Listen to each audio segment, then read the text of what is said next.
Hello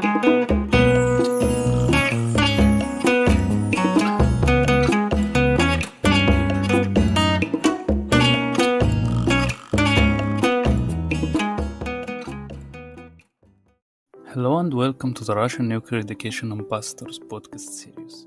For those who are new here, welcome back. Today we are going to speak about nuclear energy in developing nations. I am your host Ali Magdi from Egypt, first year master students in mechatronics and robotics at Moscow Power Engineering Institute. And joining me today are my colleagues Vivian and Dilfuza. Dilfuza, can you introduce yourself please? Hi Ali, hi listeners. My name is Dilfuza. I am from Uzbekistan and I'm a second year master student in nuclear power engineering and thermal physics in MIFI University in Moscow. Thank you for inviting me. Thank you, Dilfuza. Vivian, can you introduce yourself please? Hi everyone, hi Ali, hi Dilfuza. So my name is Vivian. I'm from Zimbabwe. I study at Ognis Institute of Nuclear Power Engineering. So I'm pleased to be here and I'm happy to be talking about this topic right now. Great. Before we start, don't forget to subscribe to our YouTube channel, follow us on our social media page. We will leave the links in description box below. Without wasting much time, let's begin. Nuclear power has been a game changer for many developed countries, providing stable electricity, lower carbon emission, and economic growth. To take France, with over 65% of their electricity it's from nuclear power. Go to Middle East, you find United Arab Emirates and Egypt start to build nuclear power plants. Russia also, it's another major nuclear leader. So let's take closer look at our own countries. What's the current situation with nuclear power in our countries? So Dilfuza, tell me please, what's the situation in your country? A very good question to start with. So my home country, Uzbekistan, like many other developing nations, is still growing economically and industrially. And one of the biggest challenges for such countries is ensuring a stable and affordable energy supply for their growing populations and industries. And Uzbekistan, like many others, unfortunately relies heavily on fossil fuels, and this leads to energy supply instability and environmental But concerns. how I know, Dilfuza, you don't have any operating nuclear power plants in Uzbekistan. Yes, this is true. Currently, we don't have any operating nuclear power plants, but initially there were some plans for a large-scale VVR 1200 reactor, and recently this project shifted to small modular reactors because of their lower cost, flexibility, and fast construction. So now Uzbekistan is planning to build such a reactor using the Ritam 200 small modular reactor technology, which was developed by Rosatom. Again, this type of reactor was chosen because of its compact size, faster deployment, and lower investment costs compared to large reactors. And that's why this is a more suitable option for a developing country like Uzbekistan, and we are all looking forward for this project, and this is a very historic step for Uzbekistan. So I am really excited about it. Yeah, Dilfuza, I think we're all really excited about this. It's good things for Uzbekistan. Go to you, Vivian. What's the current situation in Zimbabwe? So as for my country, Zimbabwe, like many other developing nations, we face serious energy shortages with power cuts that last up to 18 hours a day, sometimes the whole day.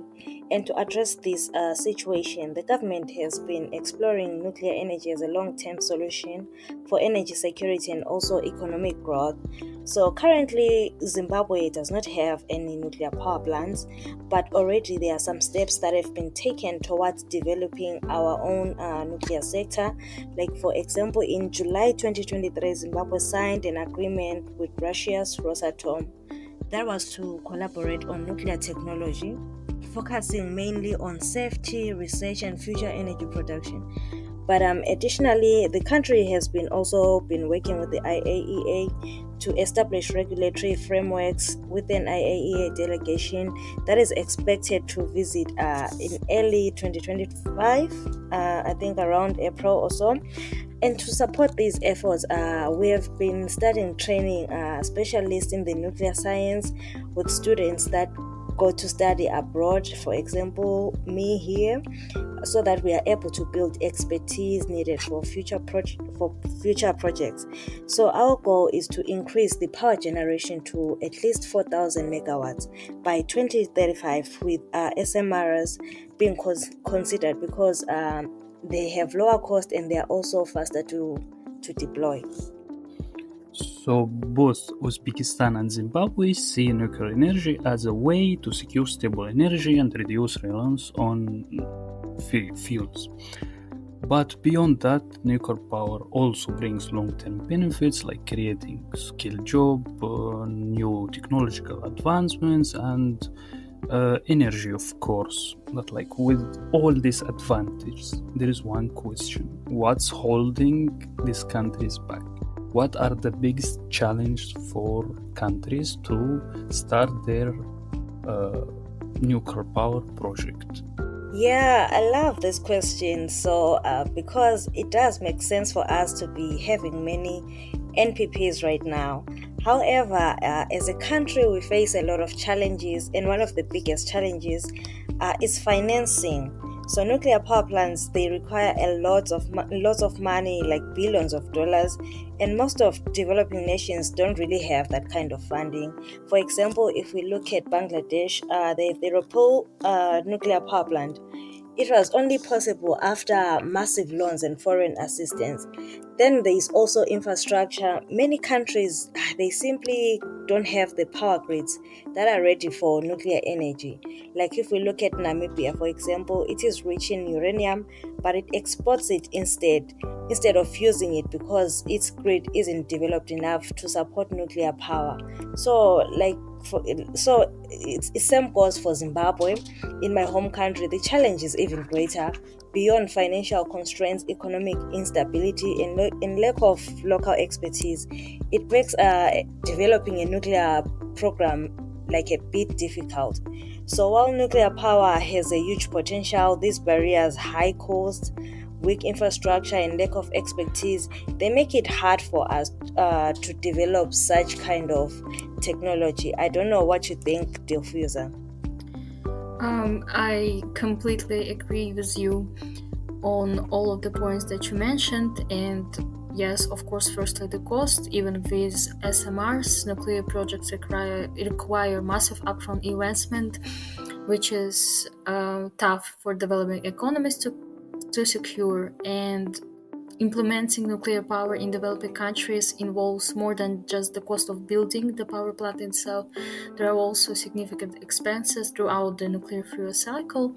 First, fuel supply. Not every country has rich uranium reserves like Kazakhstan, Canada, or Australia. For example, Uzbekistan, we do have uranium, but we still need to rely on international partners for processing enrichment. The technologies of enrichment, only a few countries can control it. So again, we need to import enriched uranium. And another issue that I want to mention is the power grid itself. Reactors like VVR 1200, they produce massive amounts of power, and this requires a strong and stable grid to handle such load. And many developing countries, we still need to modernize our grids before we can easily incorporate such large-scale nuclear energy. That's why SMRs is a better option, because it's easier to integrate them. And to summarize, nuclear power isn't a quick fix, it takes time. So that's why developing countries sometimes they can be pushed to choose faster, cheaper, and easier alternatives like fossil fuels or renewables. So we have discussed the major challenge: high cost, reliance on foreign fuel supply, complex infrastructure needs, and the time it takes to develop a nuclear program. Of course, it takes a lot of time.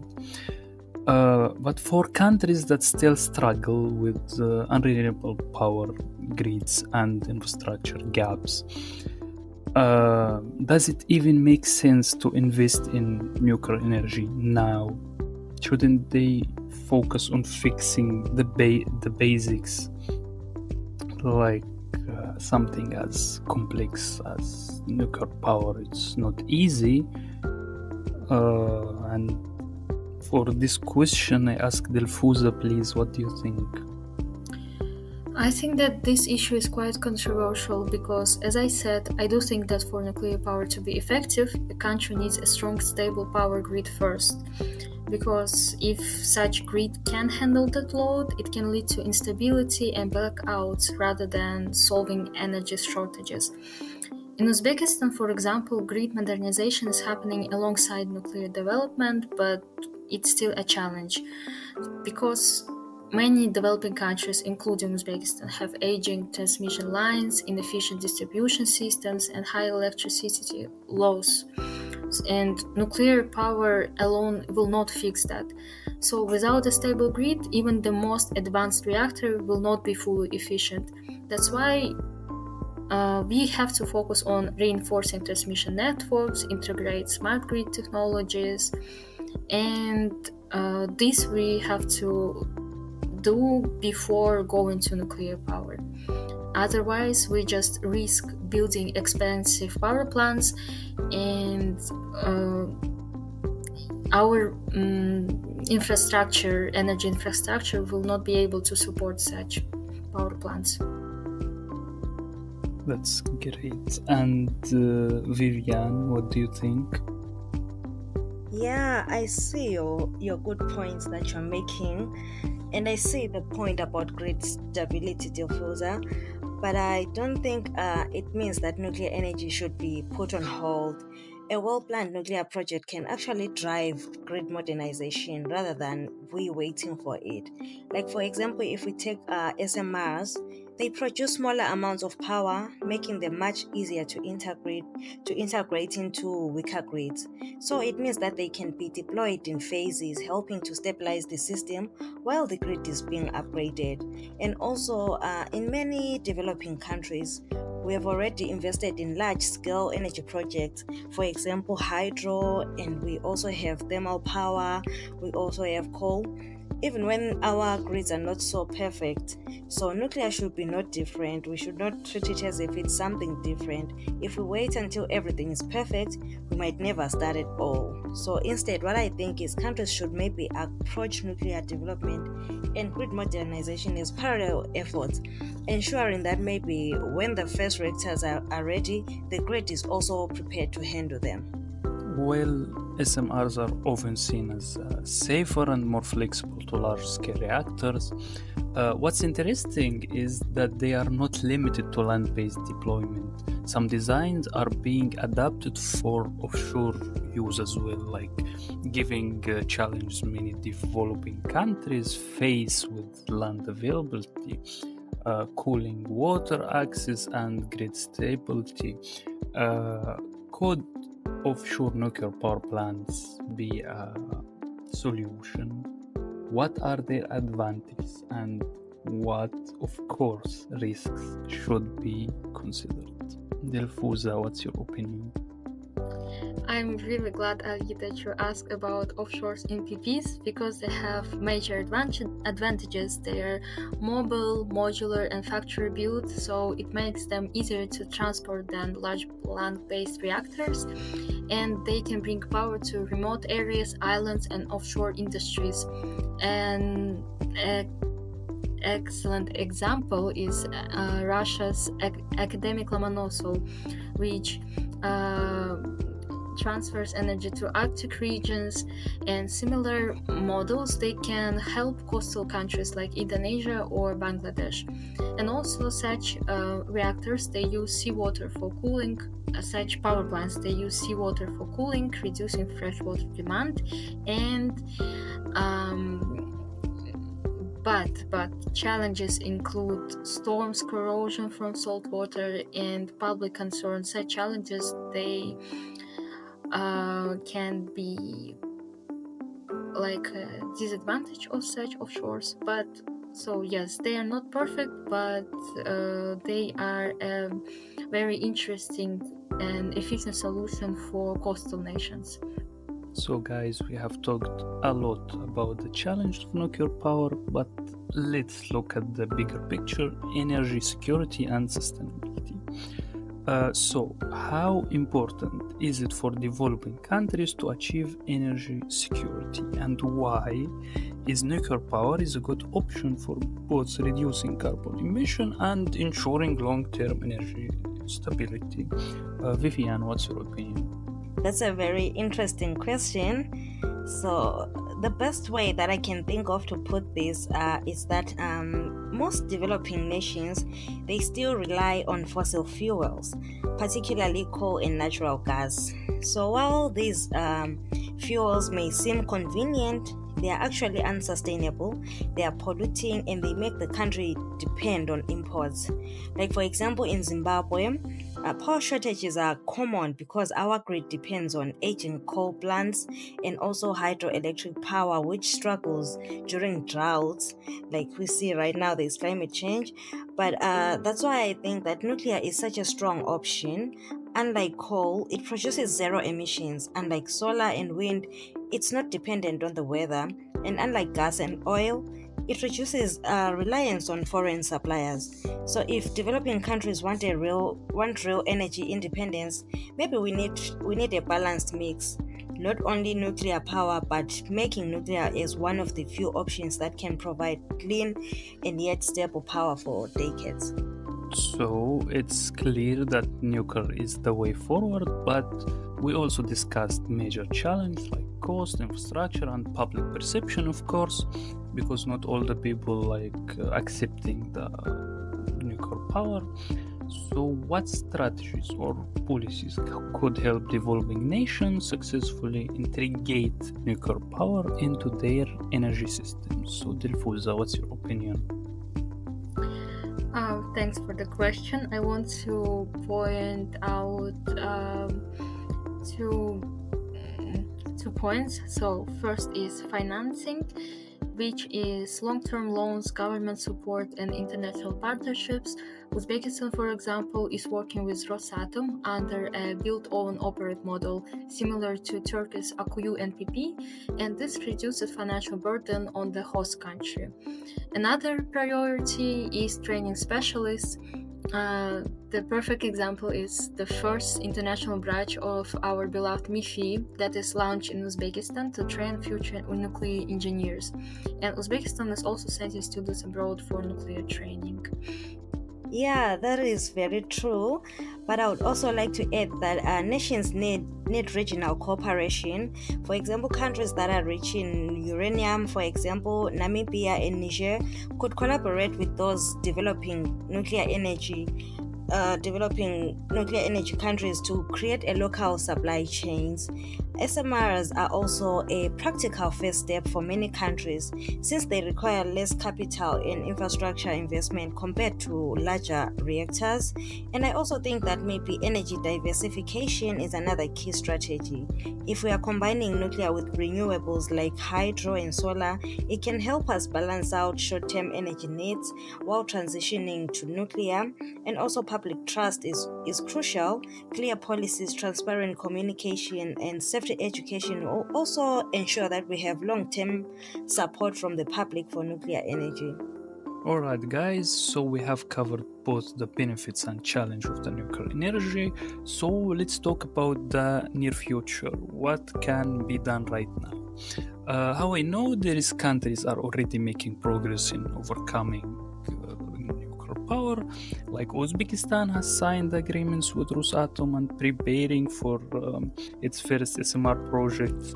And my country, Egypt, also currently building our first nuclear power plant with Rosatom, and Bangladesh also building NPP Ropur. It's already under construction now. Yes. In the near future, we'll likely see more SMR projects as they're cheaper, they're faster to build, and easier to integrate than large NPPs. And for many developing nations, SMRs could be a first step toward a large nuclear program. Yeah, we can even also note that some countries are already taking action even without reactors yet. For example, my own country, Zimbabwe, and other countries like Kenya and Ghana, they're already working with the IAEA to develop nuclear regulations and workforce training, essential steps before launching a nuclear program. So, on the other hand, we have South Africa, which already operates the Koberg nuclear power station. It is also considering expanding its nuclear capacity for stronger energy security. So for developing countries, the priority should be training specialists, improving regulations, and securing international partnerships so that when nuclear projects begin, we have the foundation to succeed. So, through our discussion, we have explored both the potential and the challenge of nuclear energy in developing nations. We have seen that energy security, economic growth, and uh, climate goals make nuclear a strong option for many countries. So that's it for today. Thank you for tuning into our podcasts, and we hope you learned something. Don't forget to like this video and share it with your friends. Once again, subscribe to our YouTube channel and follow our social media page through the links in the description box below. See you next time. See Bye, you. guys. Bye bye.